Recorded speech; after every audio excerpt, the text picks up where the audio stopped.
European stocks rebounding Tuesday following the worst four-day drop since the pandemic, with a new round of U.S. tariffs set to take effect on Wednesday, and both the EU and China officials promising retaliation.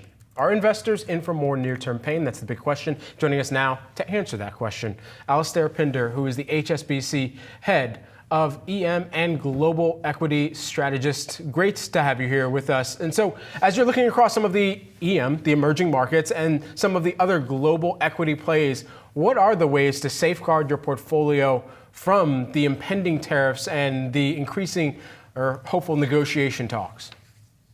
Well, I think one of the big surprises from these tariffs is that actually the US equity market might be hurt most by this.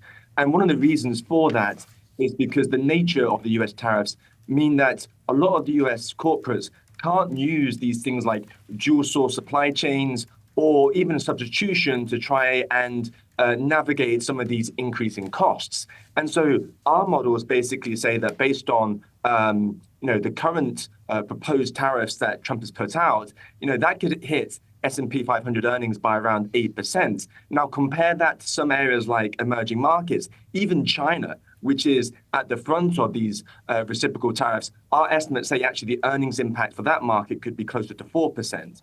So I think, from an international perspective, what we might find is that areas like Europe and China could actually be more defensive.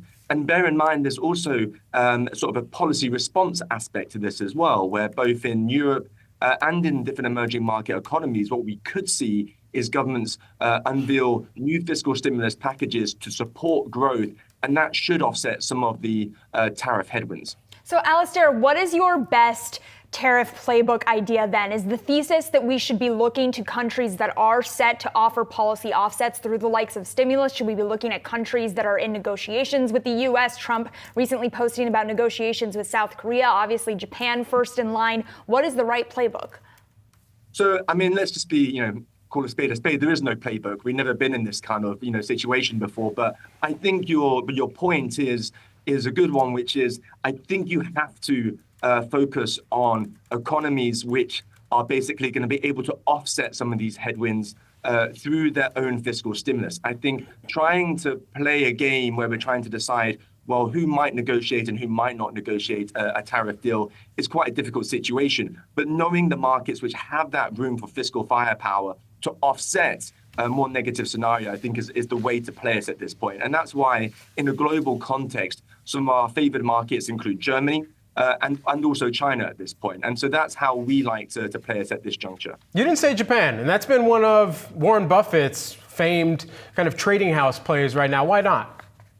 So I struggle with Japan. I struggle with Japan because it is one of the markets which is most sensitive to the trade cycle. And secondly, Japanese equities have outperformed massively or did outperform massively during 2023 because of the weaker yen. Now, you look at the yen today, it is strengthening against the dollar. That is, I think, going to be a headwind for corporate earnings. And there's also indications and suggestions that the government might increase corporate taxes on their market going into 2026. So I actually think Japan is an area which will be more sensitive and could get hit actually quite a lot in the coming months. I want to end on the Chinese tech names, Alastair. How are you thinking about the impact of the DeepSeek question and kind of zombie in the room on those tech names? Does that present any type of bull case for Chinese tech investors? I think DeepSeek is one of the biggest catalysts for Chinese internet names right now. You only have to compare what happened to the Magnificent Seven after the launch of ChatGPT. They saw their earnings upgraded by 30% in the next 12 months. I think you can see a very similar playbook for China's internet names with the launch of DeepSeek. And of course, China has been through this trade tensions before during Trump's first term, where he was basically very much more focused on China this time. And so essentially the revenue exposure of these China internet names to the tariffs is much less than other areas of the market. And I think it's also one of the reasons why what you're seeing is essentially a reversal out of the Magnificent Seven and into these China internet names. I think DeepSeek is not only one of the catalysts for why China's internet names are doing well, but I also think it's one of the reasons why the Magnificent Seven are also underperforming. Okay, so with that in mind, and I'm sorry, I couldn't hear the very end of that, but it sounds like if it is a boon for the Chinese internet names, then it could be a potential headwind or vacuum for some of the fanfare around the U.S. internet names.